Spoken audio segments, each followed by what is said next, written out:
Okay, good afternoon, everyone.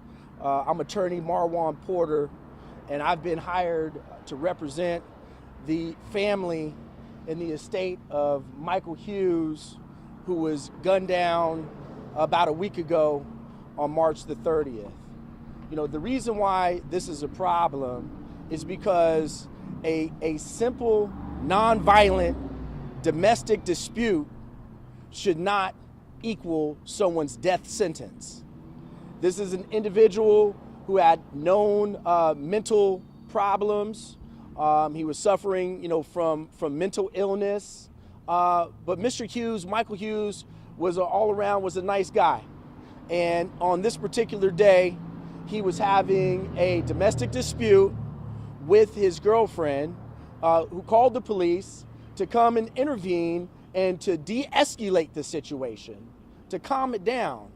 Little did she know that this domestic dispute would end in his death. And we as a community, we have to figure that out. We know that mental illness is prevalent in America and in the world. And you have to deal with it. We probably all have family members who suffer from it. I know I do. And it can be tough dealing with someone who has mental illness.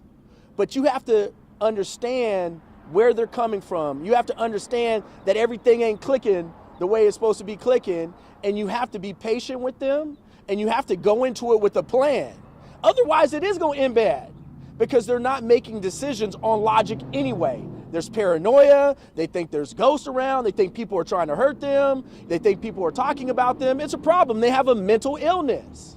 So when you have these type of situations, you have to go into the situation understanding that. So I bet you what JSO is going to say in this situation is, oh, well, he became aggressive. He reached for a taser. Michael Hughes had a mental illness.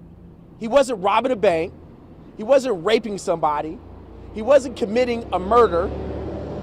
He wasn't doing anything violent. He had an argument with his girlfriend and now he's dead.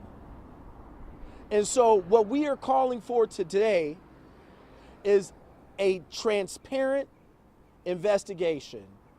The family has hired me to investigate it, and we will investigate it. And what we want is a release of all of the surveillance. Any body cams, any dash cams, any footage that was taken by the motel, we want it. That's very important. In these cases, one of the biggest problems with these cases is that, and luckily we have video, we have dash cam, because for many, many years we didn't. So it was all he said, she said, and typically speaking, it would end in favor of law enforcement for understandable reasons. But what we do realize is not everybody is good and not everybody makes proper decisions. The problem we now face is that they don't release surveillance for years. I have cases right now where surveillance of an actual shooting has not been released, and it's over 2 years. Why is that a problem?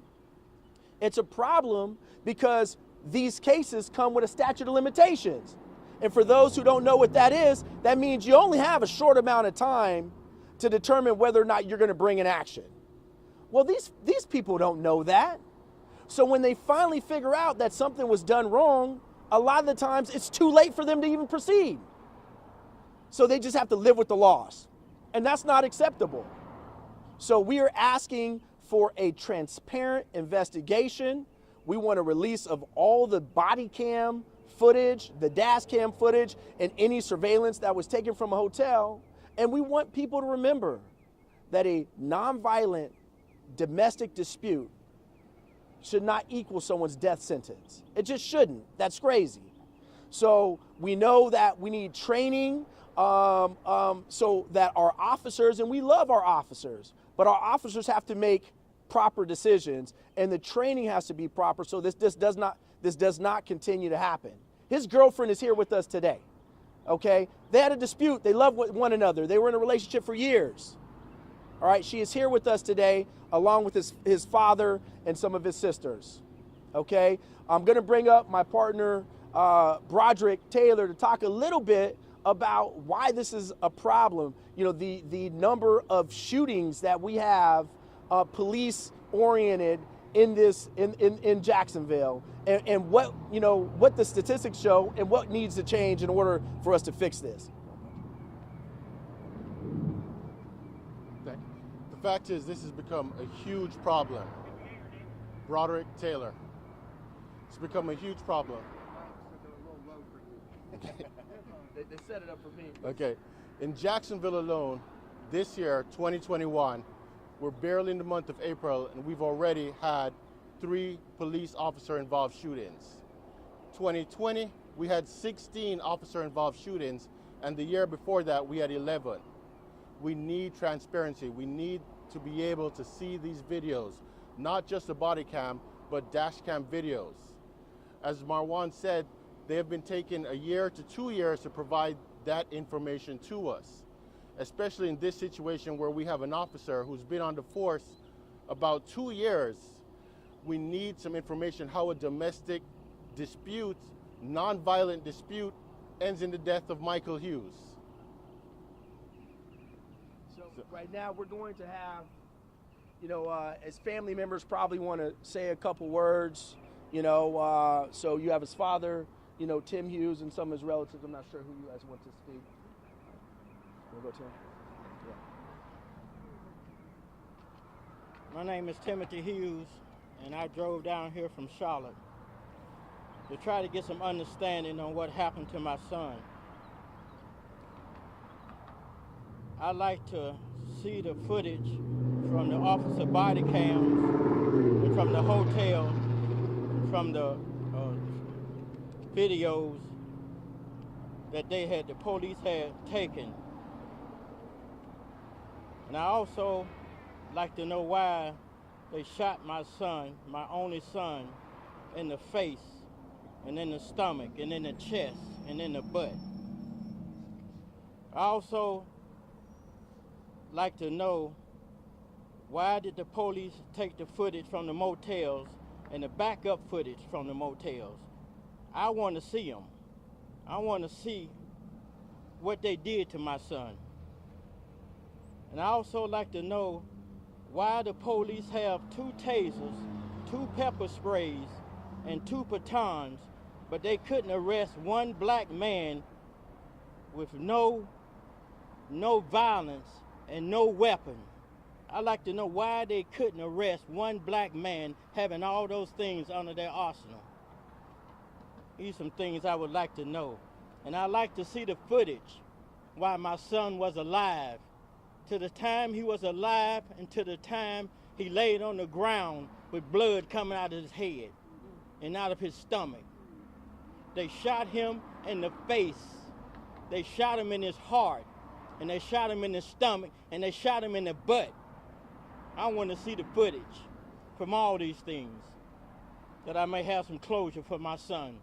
My only son, the only one I ever had. Those of you that have children might understand the police taking your only child, your only son from you. Maybe some of you will understand.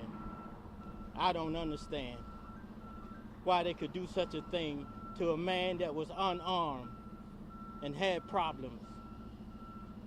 He wasn't violent. He didn't assault no one.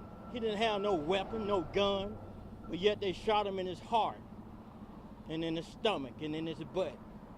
I like to see the footage while my son was alive to the time up till they took his life. Thank you.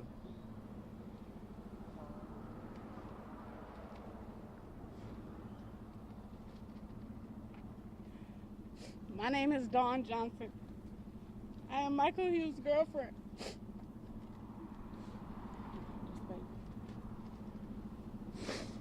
Right now, I don't know how to deal with anything. It wasn't supposed to go that way. It never was supposed to go that way. I miss him so much. For one, I was there in the beginning. I know that Michael Hughes never said, I'm gonna kill you, I'm gonna kill you. So for those who are on the news saying that, that is a lie. And I want body cam too. And footage as well. I want to know why didn't the other officer, if Michael was such a threat, did not pull his taser or his gun? Why did they have to shoot him so many times? Or why was it a kill shot? Why couldn't he shot below the waist if he wanted to stop him? I never knew that when I opened the door and I called police for help, that this is what was gonna happen. I never wanted my son's father to die, the love of my life to die. We had our issues, we argued, things were frustrating, but I love that man, and he loved me. He's got 2 little boys that are fatherless. His family don't have him no more. I would never see him really grow. He had his issues, but he was a good person. He was a really good person. And I miss him so much. You just don't know. Now I feel guilty because I called the police for help.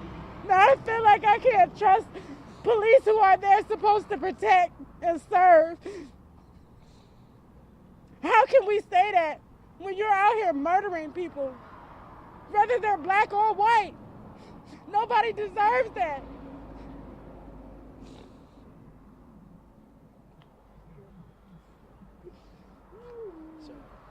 So as you could see, you know, this family is in immense pain. And they bring up some very, very valid points that I didn't even think of. Why shoot him so many times? Why not use your pepper spray? Why not use your own taser? Why think of the most lethal weapon you have in order to stop and prevent a non-violent domestic dispute? It's a problem. It's a problem. And I represented to this community that when I come here, I'm going to serve the community. I'm going to be the people's champ. And anytime something like this happens, we're going to address it. Black, white, or anything in between. Mr. Porter, could you clarify specifically which video sources you're looking for? You had said dash cam, then motel cam. We just kind of want to understand specifically what you're talking about. So my understanding is that the officers had body cams. My understanding is that there were dash cams. And my understanding is that there is hotel surveillance. Yes. And whatever we may not know about. And the news and everyone should be concerned about this. If everything was done right, if everything was done according to proper protocol and procedure, great. But if it was done wrong, then let's correct it. But I'll tell you what's not going to happen on my watch is it's not going to not go unaddressed. We are going to address this every time. And I want the news and I want the community, anytime there's a police involved shooting, I want everyone to ask for surveillance. Let's see it. Have you been in touch with JSO yet about this, and what's your response been if so? We've been attempting to get in touch with them. We have no response yet. And we're going to continue. You said that he, quote, wasn't doing anything violent. The day of the shooting, JSO said he became combative and wrestled or fought with 2 of the officers, taking one of the officers' tasers and using it against him. What other force beyond maybe using a weapon you mentioned at the time? But if police are shoot to kill, or trained to shoot to kill, what recourse then do they have? So again, let's take it in phases. There was nothing violent going on between Mr. Hughes and his girlfriend, Dawn, when they were called out. Let's start there. This wasn't someone in the midst of robbing a bank and holding individuals hostage. Let's start there. Okay, that's number one. Now, when the police got there, he had mental illness. An altercation could have ensued. He felt that he was living at this particular room at the time. He was living there. This is where he was staying.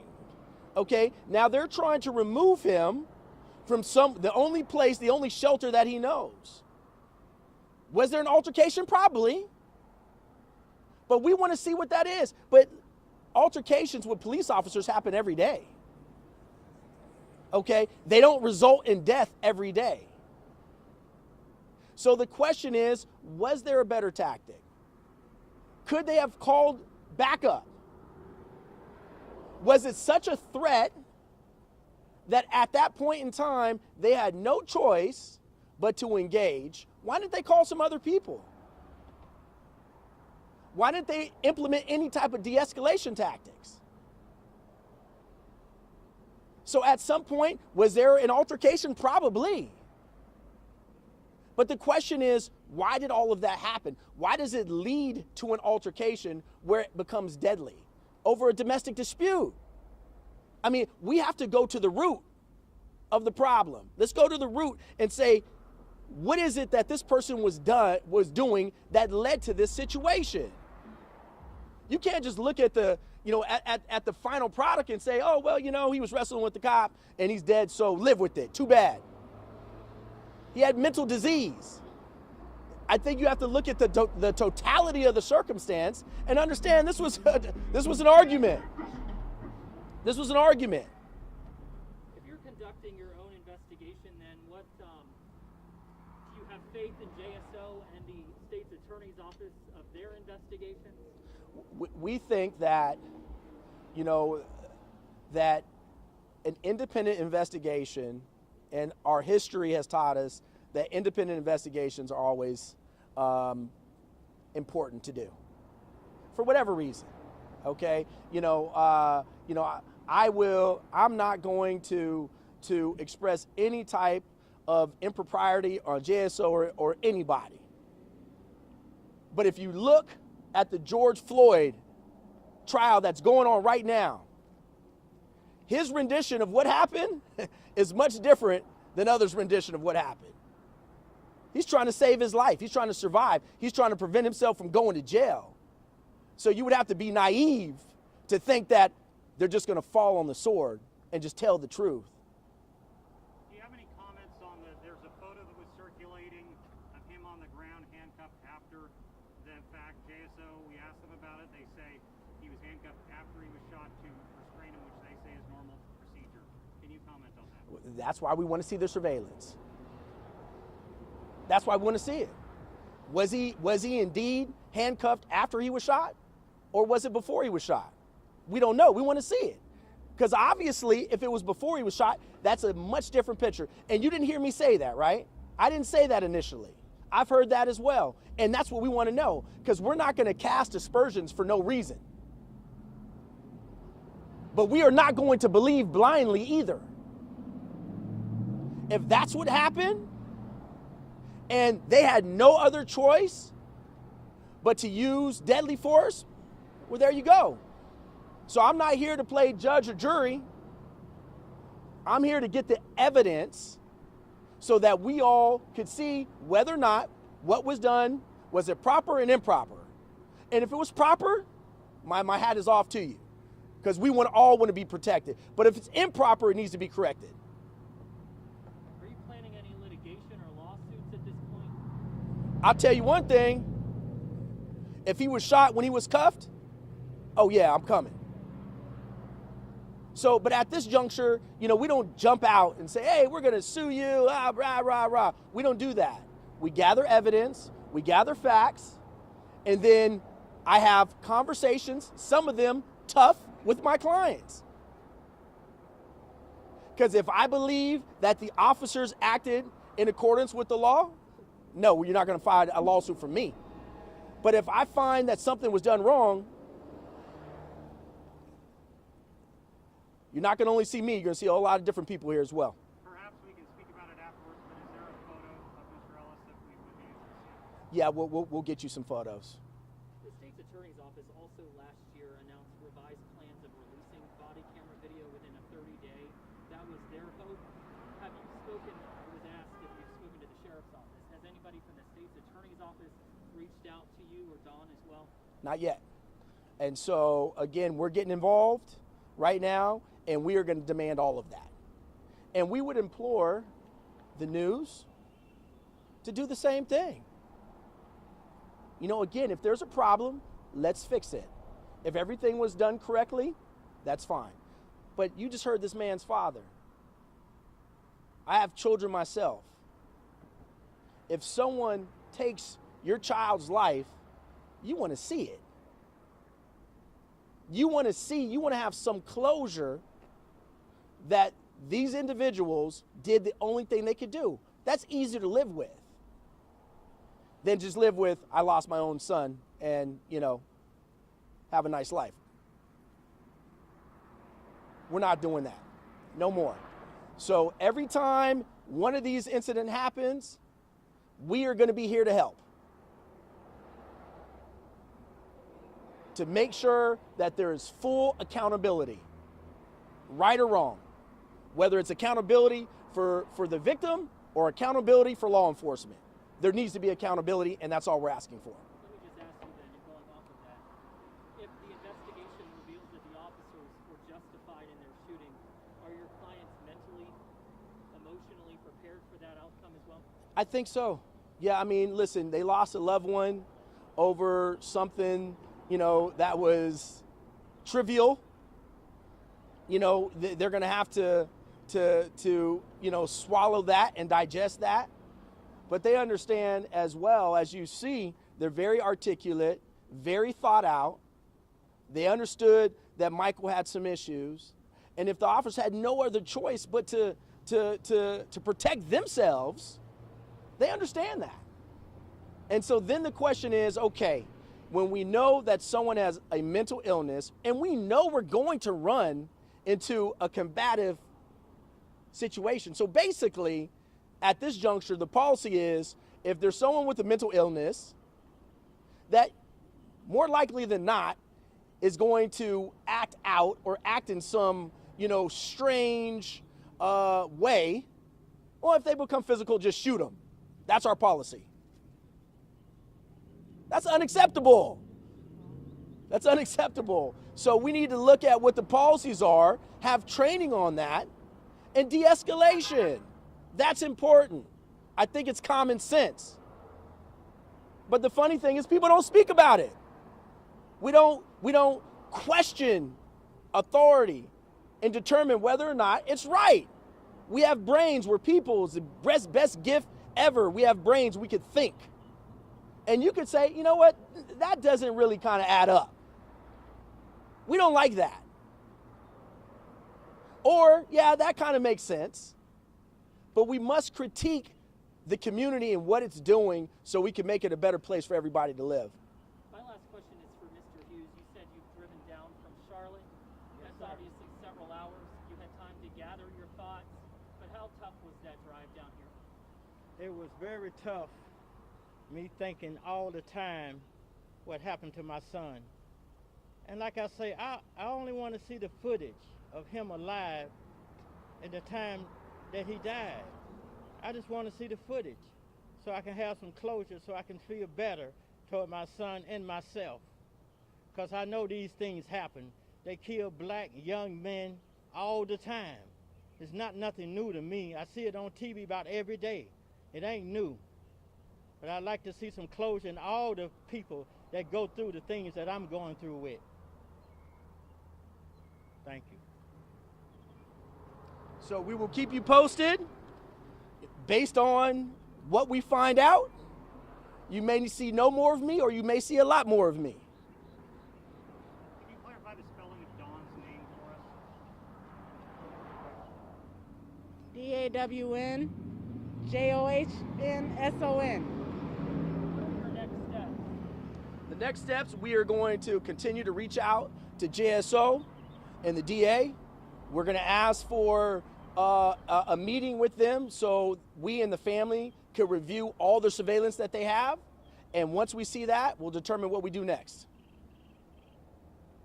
Thank you.